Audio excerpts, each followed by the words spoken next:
Bonjour tout le monde et bienvenue pour une autre journée dans cette semaine Inspired Telenet Business. Français, vous pouvez changer le canal audio en appuyant le bouton sur votre écran. Dag 3 alweer. Troisième journée déjà, Goed vooruit, hè? ça passe à toute allure. Nous avons déjà 2 journées très intéressantes derrière nous sur l'accélération numérique, les défis cyber, mais vous connaissez déjà le concept sans doute, une nouvelle journée, une nouvelle source d'inspiration et un orateur qui inspire. Vous êtes un peu curieux comment vous pouvez atteindre le consommateur d'aujourd'hui? Eh bien, aujourd'hui, on vous apporte la réponse parce que un service excellent n'est plus assez aujourd'hui. Vous avez déjà des questions? Posez-les dans la fonction chat. Notre hôte et notre orateur vont les répondre avec grand plaisir. Notre hôte de cette semaine, Inspire, n'a plus besoin d'introduction. En tant qu'auteur de Digital Transformation, vous le connaissez déjà sans doute. Mais j'aimerais bien vous demander quelque chose. C'est un applaudissement parce qu'il mérite cela. Et je suis sûre qu'on va pouvoir vous entendre jusqu'ici au studio. On applaudit le hôte de Inspire 2020, Yoko Dron.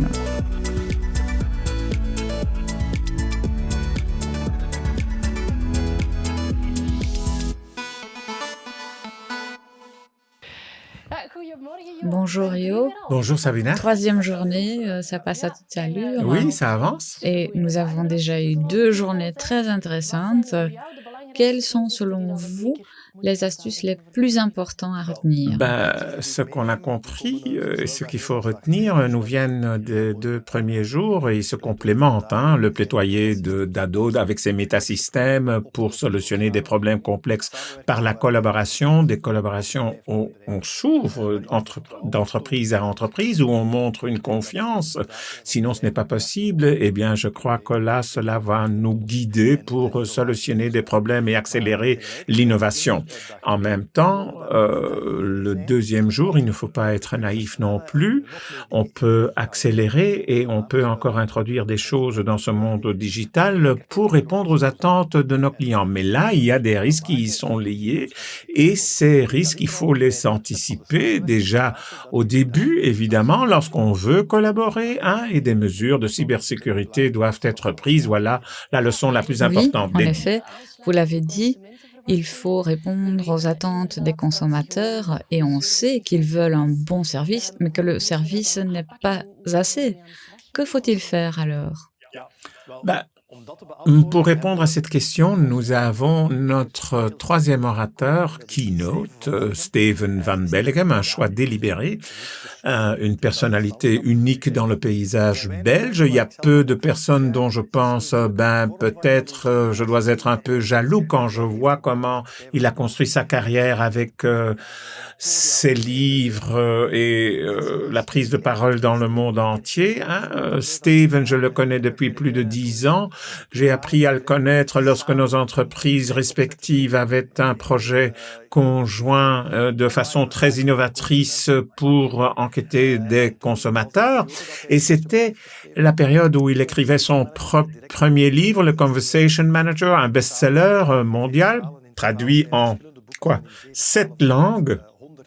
130 000 exemplaires. Il y a peu de Belges, certainement, quand on parle d'un livre business, qui peuvent dire ce genre de choses.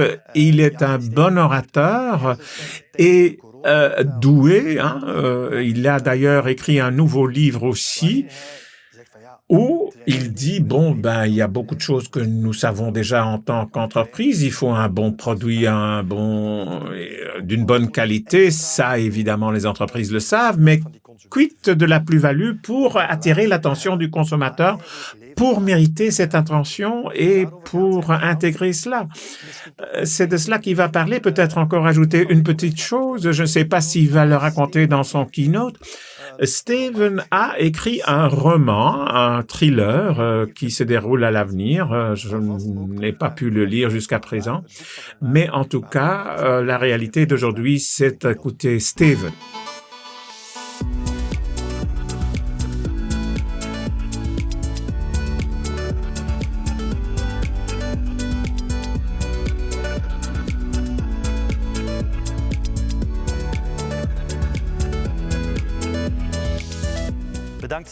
Merci Sabina, merci Yo pour cette introduction chaleureuse. Bonjour tout le monde, je suis extrêmement content d'être ici sur ce podium pour vous raconter mon histoire. Et l'histoire que je vous ai à raconter, c'est The Offer You Can't Refuse. On parle de clients et comment on peut attirer ces clients et leur offrir quelque chose qu'ils ne peuvent refuser.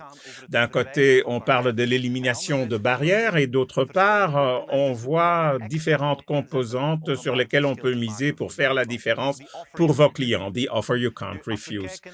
Quand on voit ce qui s'est produit cette année dans le monde, ceci est évidemment l'année difficile de COVID, mais au niveau du numérique, c'est très intéressant. C'est le cours d'entraînement digital le plus grand qu'on ait jamais vu. Au mois de mars 2020, nous avons vu une machine pour retourner dans le temps et en fait, on est en ce qui concerne le numérique en 2030.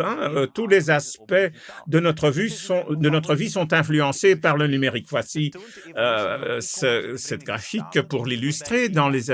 Aux États-Unis, les 10 dernières années, entre 2011 et 2019, le e-commerce, on voit une hausse de 9% dans une période de 8 ans.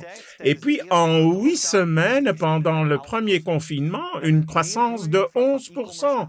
Donc, cette croissance de e-commerce a été plus grande en 8 semaines que les dernières 8 années. Et tous les signaux dans la société nous indiquent que c'est un comportement qui restera, qui demeurera. L'étude Kinsey nous le démontre. 80% des personnes qui ont découvert ces trucs en ligne vont les utiliser. Donc, on n'a pas fait le Matterhorn. Non, nous avons grimpé la montagne de la table en Afrique du Sud. Donc, et on est sur une plateforme. C'est ce que je veux dire avec cette machine pour retourner dans le temps. Et il faut s'arrêter pour savoir également, pour notre organisation avec les clients, qu'est-ce que cela signifie. Peut-être une parenthèse, vous utilisez Zoom ou Teams. Moi, j'aimerais rencontrer les personnes qui étaient à l'origine de ceci parce que où se sont-ils inspirés de cette interface? Et j'ai une théorie et je veux voir si c'est vrai parce que je crois que ces fondateurs devaient être fans du Muppet Show parce que quand on voit la façon dont les Muppets sont organisés, eh bien, c'est exactement comment nous faisons nos réunions. C'est extrêmement rigolo et moi, j'aimerais en parler avec ces gens.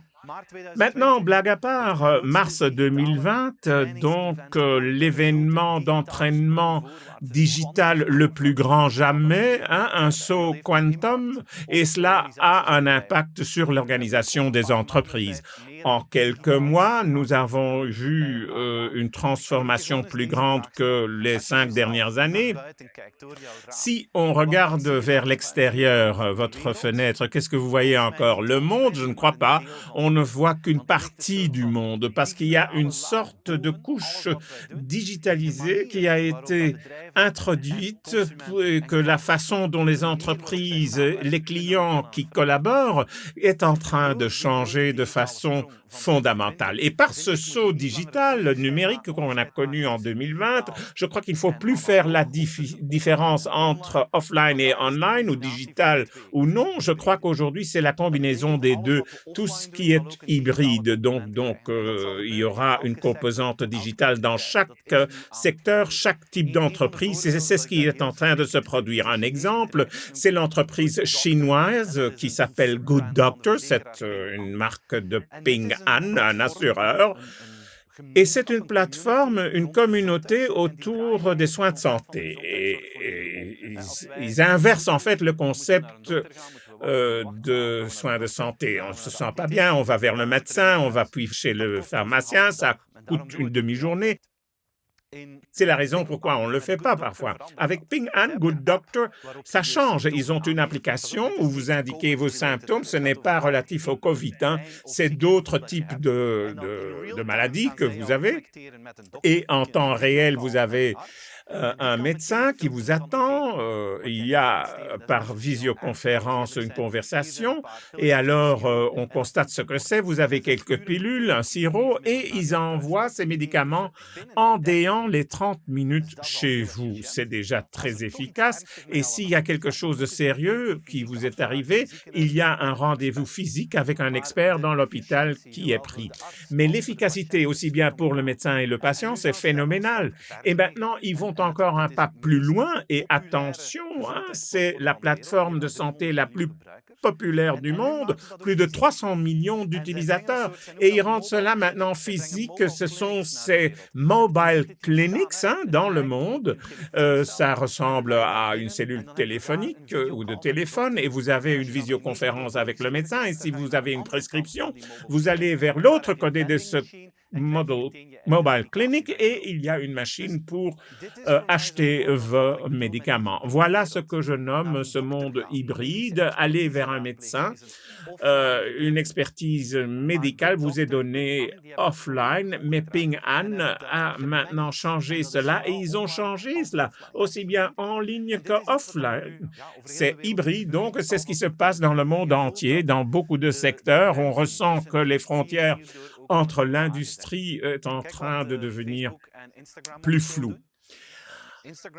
Instagram, par exemple, il mise surtout sur le shopping, hein, qu'on puisse acheter en direct, aussi bien d'influenceurs que de marques. En ce moment, ils sont en train de faire un test mondial des différentes interfaces pour savoir ce qui fonctionne le mieux. Et la raison pour laquelle ils le font, c'est évidemment qu'ils se sont poussés par TikTok. Et toute cette évolution de TikTok est tout de même assez inquiétante pour Facebook et le fait que TikTok sera en partie propriétaire des Américains, rend cette évolution tout de même intéressante. Et ce qui est intéressant dans cette affaire TikTok, c'est que Walmart, la plus grande entreprise du monde, le plus grand supermarché du monde, veut une partie substantielle, acheter une partie substantielle de TikTok. Certains se disent, oui, mais non, mais ils sont devenus fous. Pourquoi un supermarché va acheter des médias sociaux? Eh bien, je crois que c'est intéressant parce qu'ils achètent un siège au premier rang pour voir comment les nouvelles générations utilisent les médias sociaux, une plateforme qui, les années à venir, va énormément connaître une croissance. Et là, il n'y a que des avantages et on comprend qu'il y a une autre façon de faire du commerce. Et ce que fait Walmart n'est pas étrange parce que si Google ou Facebook commencent avec les e-commerce, on dit oui, mais ils sont brillants, ils sont visionnaires, c'est fantastique. Walmart fait en fait la même chose, mais ils ont une autre position de départ. C'est un détailliste qui fait dans le retail et puis les autres font l'inverse. Et ce mouvement, on va le voir de plus en plus et ces mouvements sont accélérés par le saut digital de 2020, ce qui nous mène dans ce monde hybride dans lequel nous nous situons déjà aujourd'hui. Quand on voit quelles sont les composantes pour le digital les années à venir, eh bien le monde hybride va rendre l'automatisation plus grande et va veiller à ce que de plus en plus d'entreprises vont miser sur les clients en direct. Voilà un mouvement qui depuis dizaines d'années est déjà en cours, mais qui a été accéléré. Hein, ce saut digital de 2020 fait qu'aujourd'hui, il y a de plus en plus de choses qui sont testées. Moi, je suis un fan Disney, j'adore Disney, je visite les parcs Disney, un fan vraiment, et aujourd'hui, ils ont lancé la cerise sur le gâteau, Disney+, qui a été lancé début décembre de l'année passée. Et soyons honnêtes, y avait-il un meilleur moment dans l'histoire pour lancer Disney+. Disney+ est un direct-to-consumer streaming channel de Disney, le Netflix de Disney, si vous voulez, 3 mois avant que le monde se situait dans un confinement, un moment brillant, évidemment, avec comme conséquence, tout le monde à la maison, on s'ennuyait, qu'est-ce qu'on va faire? On va regarder des films Disney. Si on regarde 8 mois après le lancement, eh bien, ils ont 60 millions d'abonnés, c'était l'objectif qu'ils espéraient atteindre en dehors des 5 ans. ils l'ont atteint en 8 mois, et maintenant ça devient intéressant. Il y a le film Mulan, planifié pour les vacances de Pâques, a été reporté jusqu'en été, puis reporté encore. Disney se disait, oui, mais enfin, il faut faire quelque chose, et ils ont dit, c'est le moment choisi pour commencer une expérience. Et donc, ils ont, il y a quelques semaines, offert Mulan à leurs clients Disney+, pour $30 en plus de l'abonnement.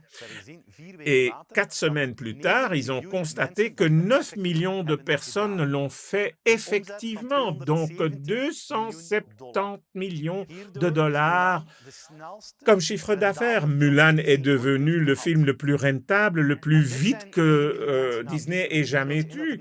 Et ceci après 4 semaines, et s'il y a encore 9 millions et encore 9 millions, ça sera le film le plus rentable que Disney ait jamais eu. Alors la question se pose, que vont-ils faire à l'avenir? Est-ce qu'ils vont retourner au modèle Disney fait un film vers un théâtre et puis chez nous, ou bien en direct vers le client final? Une chose est certaine, le plus long que cette pandémie sévit, eh bien le plus long sera la possibilité que le client sera visé en direct. Par exemple, le Soul de Pixar se sera déjà offert de la sorte. Un problème évidemment pour les cinémas, parce que 50% du chiffre d'affaires est créé par des films Disney. Ceci est un problème. Donc, ceci sera avancé dans le marché de façon plus agressive. La question que je vous pose est la suivante. Est-ce que l'année 2020 est-elle le début de l'âge d'or du digital, du numérique? Le concept Golden Age of Digital n'a pas été inventé par moi, mais par Carlota Pérez. Elle est professeure économie au Venezuela, et toute sa carrière, elle a étudié les différentes courbes d'adoption, d'acceptation des grandes technologies, des révolutions technologiques en 240 ans. Il y en a 5, la révolution industrielle, la vapeur, le métal ou l'acier, l'automobile et maintenant, évidemment, le digital.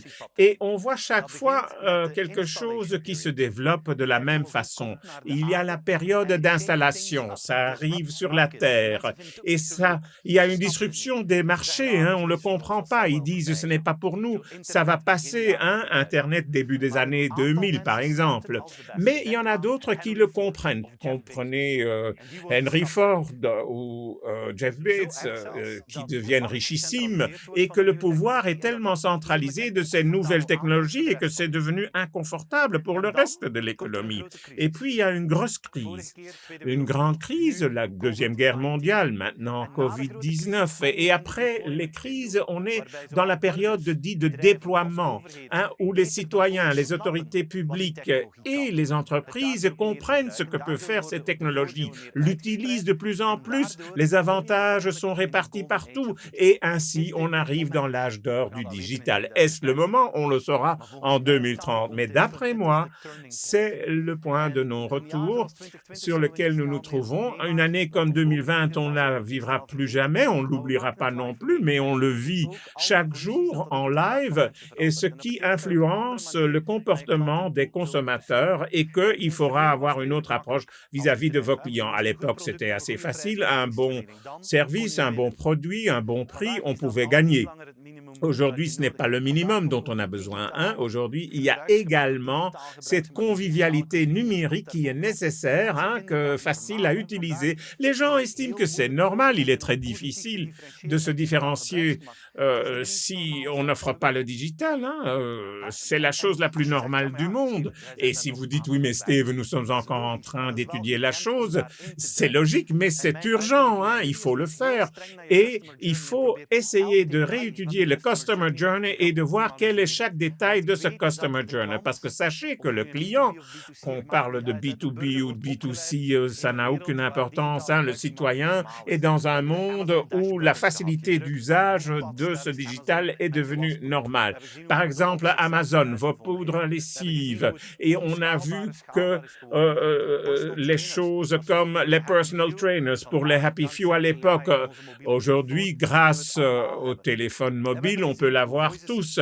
La Voice Assistance, un Zero Button Interface a été introduit Tout cela s'est produit les 3, 4 dernières années. Nous l'estimons normal.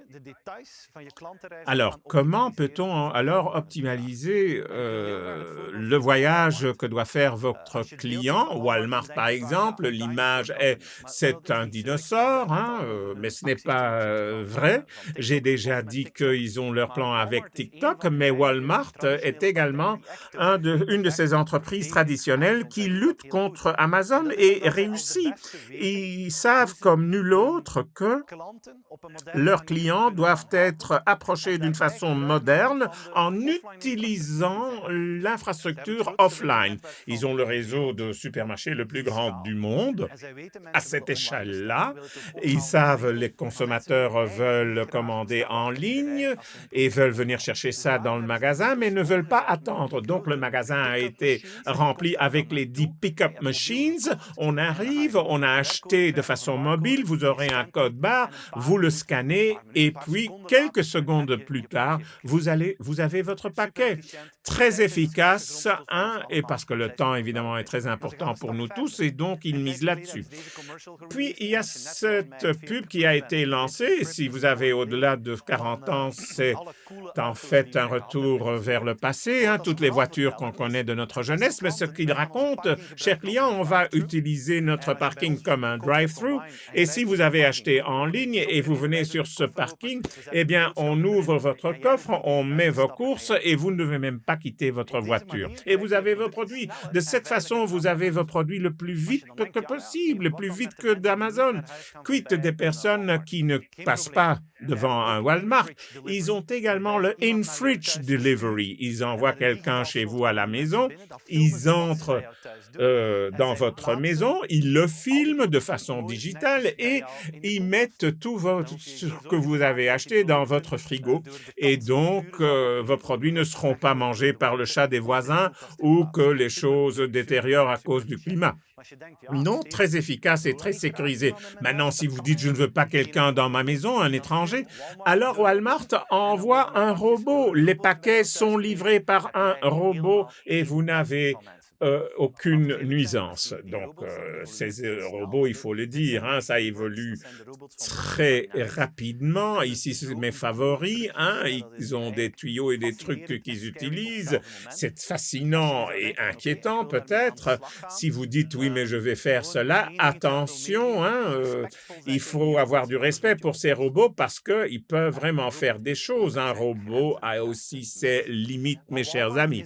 Walmart, en tout cas, est un exemple fantastique d'une entreprise qui est en train de mener une bataille contre les autres et essaye d'avoir ce voyage de ses consommateurs ou de ses clients de façon approfondie. C'est devenu une commodity, hein, ces produits. Et ça a débuté il y a 10 ans, et puis la question doit se poser, que pouvons-nous offrir aux gens, ce qui va plus loin que cette facilité qui est offerte? Et pour avoir une offre qu'on ne peut refuser, j'aime bien travailler avec 2 dimensions dont nous avons besoin pour différencier vis-à-vis des clients. Une valeur ajoutée pour la société en fait partie et la combinaison de cette responsabilité sociale aussi fait que vous avez une offre qu'on ne peut pas refuser. Avant d'entrer dans cette dimension, hein, je l'ai dit, je suis fan Disney, je veux jouer un jeu avec vous, donc il y a un peu de magie ici. Hein, vous connaissez tous l'histoire d'Aladin et sa lampe merveilleuse. Il faut frotter sur cette lampe et puis il y a cet esprit qui dit, ce génie qui dit vous avez 3 vœux. Maintenant, moi, je suis préparé, j'ai mes 3 vœux. Hein, il faut toujours être préparé à ce genre de choses. On ne sait jamais si on ne trouve pas cette lampe et qu'on demande les mauvaises choses à cette lampe. Donc, moi, je suis préparé en ce qui concerne mes vœux. Mais je suis très curieux de savoir quels sont les vœux des autres. Hein? Qu'est-ce que serait votre premier vœu? Que serait votre premier vœu? Et les règles sont simples. Il ne faut pas demander que quelqu'un revienne des morts ou que quelqu'un tombe amoureux de toi. Tout le reste est permis. Quel est votre premier vœu? un souhait pour vous-même, un vœu pour vous-même, pour moi, c'est quelque chose pour moi, ça je l'admets, ou pour vos enfants, vos amis ou vos familles, ou vous allez solutionner un problème mondial. Je ne vous vois pas, mais je sais ce que vous pensez et c'est dû au fait que j'ai fait cette expérience auprès de toutes sortes de cultures, de toutes sortes d'âges et la réponse est la même partout. 95% choisit quelque chose pour soi-même ou sa famille et ses enfants. 5% solutionnent un problème mondial. Voilà la réalité. C'est gênant peut-être pour nous, l'humanité, je le crois, oui, c'est un peu gênant, hein? On pense toujours à soi-même, mais en tant que manager, directeur, leader, c'est comme ça que fonctionne le marché. Donc, si vous voulez un offer que vous ne pouvez refuser, cela débute auprès du client et évolue vers la société. Donc, vous avez ces conditions minimales, ici reproduit sur cette dia, et alors vous pouvez évidemment réfléchir à comment devenir partner in life. Imaginez-vous et vous êtes un rhinocéros. Bon, imaginez-vous cela, hein? Aujourd'hui, je suis dans la savane hein, au Kenya. Quelle est votre première inquiétude? Je crois la même chose comme être humain, hein? Et vous devez manger, vous devez boire. Un rhinocéros peut le faire, mais évidemment, il y a également la santé et la sécurité, et ça, un rhinocéros ne sait pas trop. Il y a des braconniers, évidemment, qui peuvent les attaquer. Ses yeux ne sont pas très forts, il ne sent pas très bien, donc il ne peut pas vraiment se défendre contre ces braconniers, mais il a un partner in life, et voilà le oxpecker, son partenaire, qui mange les parasites sur sa peau, hein, par le biais duquel il reste en bonne santé. Mais ces oiseaux peuvent détecter les êtres humains et alors ils font un autre bruit et le rhinocéros l'entend et alors il dit oui, j'entends des gens, je dois quitter. Je crois que là, c'est de cela qu'on parle quand on parle de partner in life. Le rhinocéros ne sait pas que ces oiseaux sont là, mais le moment où c'est nécessaire, il y a une valeur qui est ajoutée de façon proactive. Et voilà, c'est ce qui doit se produire pour votre entreprise. Il ne faut pas gêner les gens avec toutes sortes de choses. Il faut ajouter une valeur quand c'est nécessaire et que le consommateur, votre client, que cela ne lui gêne pas. Et donc, il faut comprendre cela et alors on peut vraiment réagir.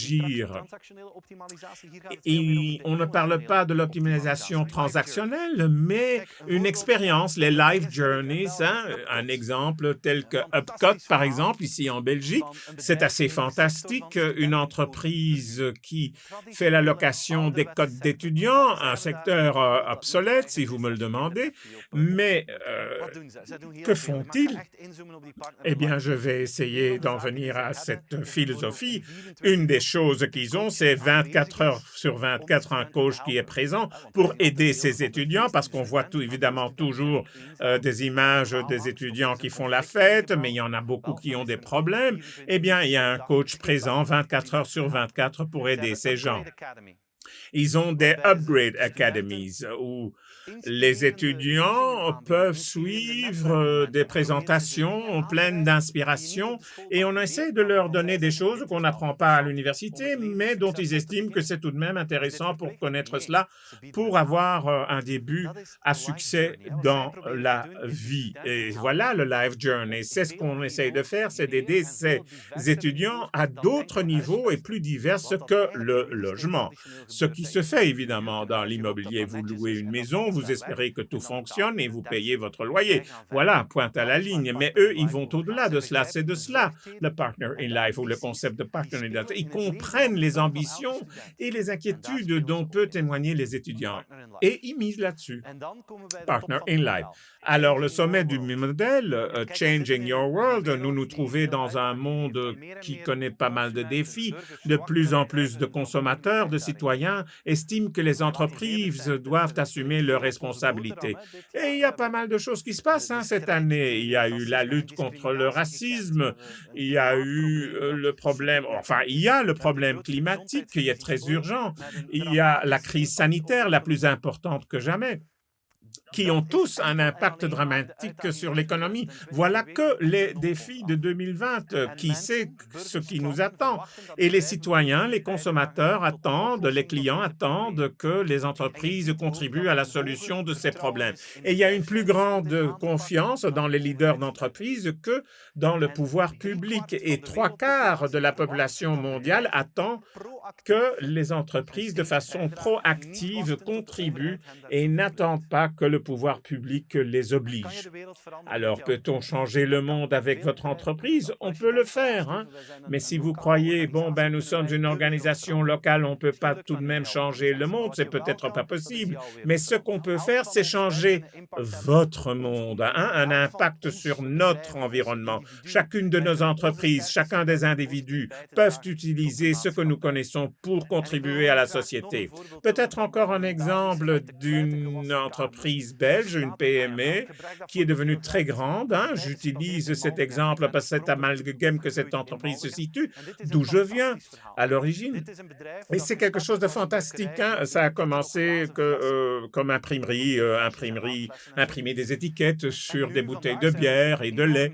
Et aujourd'hui, ils se sont réinventés dans les décennies passées. Hein. Aujourd'hui, ils sont le leader mondial en ce qui concerne le in-mold label printing, donc des étiquettes en plastique qui sont intégrées dans des conditionnements en plastique qui sont donc intégrés, pas collés dessus, mais intégrés. Voilà où ils sont le leader. Hein, et ils ont inventé cela ensemble avec un client, Van de Moordele, et on est évidemment le B2B commodity, d'autres le copient, il y a de la pression sur les marges, les prix, il y a évidemment beaucoup de compétition. Mais alors, il y a ceci, War on Plastic, hein, où le monde dit le single-use plastic, il faut vraiment l'oublier. Et le moment où des entreprises que Procter & Gamble et Unilever disent ben, le single-use plastic, ce n'est plus possible, alors en tant qu'imprimerie Verstraete, vous pouvez dire oui, je suis une autruche, ce n'est pas un problème, mais on peut également essayer de trouver une solution pour le problème. Et ils ont démarré un projet interne, le Holy Grail Project, déjà nommé cela le Holy Grail Project, ça mérite une ovation. Mais c'est Holy Grail Project, hein, parce que ça doit être recyclable, composable et donc réutilisable. Et ils sont en train de les réaliser. À gauche de cette dia, vous voyez un conditionnement en plastique, on le voit à gauche, mais à droite, c'est le même conditionnement ou comment voit les choses l'ordinateur. Donc, il y a des données qui ont été ajoutées de façon invisible, hein, une sorte de filigrane invisible, et les machines de sélectionnement, de recyclage, en fait, peuvent sélectionner food, non-food, peuvent travailler de façon très précise, et in fine, on réussira qu'il n'y aura plus de single-use plastic dans ces produits food ou des conditionnements pour des huiles pour moteur, etc. Et grâce à cette invention, cette couche invisible digitalisée, il y a des avantages supplémentaires. Hein? Donc, en d'autres termes, il ne faut plus chercher au supermarché le code barre parce que le conditionnement, l'emballage est devenu un grand code barre. Et les équipes marketing ont d'autres solutions, ce qu'ils estiment évidemment fantastique. Ils font partie de la solution, ils sauvent leur propre business et ils ont un impact énorme sur la société. Ils assument leurs responsabilités. Et voilà le pas au sommet de ce modèle. Quand on réfléchit à des relations clients pour les années à venir, je crois qu'il faut travailler à chacune de ces 4 dimensions et qu'on peut réaliser une différence. Si cette combinaison de ces 4 éléments devient très stable, alors vous en arrivez à une offre que vous ne pouvez refuser. Voilà le monde dans lequel nous nous situons aujourd'hui ou prochainement. Et je crois que ceci deviendra très normal dans le monde. Les attentes évoluent. Au-delà de ce qu'on a connu dans le passé, on attend plus des entreprises et dans chacune de ces composantes, on peut faire la différence. Mais retenez le premier vœu de la lampe merveilleuse d'Aladin ou d'Aladin, hein, c'est la frustration des OGM, évidemment, des entreprises qui veulent réaliser de bonnes choses. Hein, on est en train de changer le monde. Oui, c'est exact. Mais ça ne fonctionne pas. Peut-être votre offre de produit ou votre offre numérique n'est pas assez forte et alors il y a des idéalistes que vous attirez. Mais pour la masse, il faut travailler du bas vers le haut.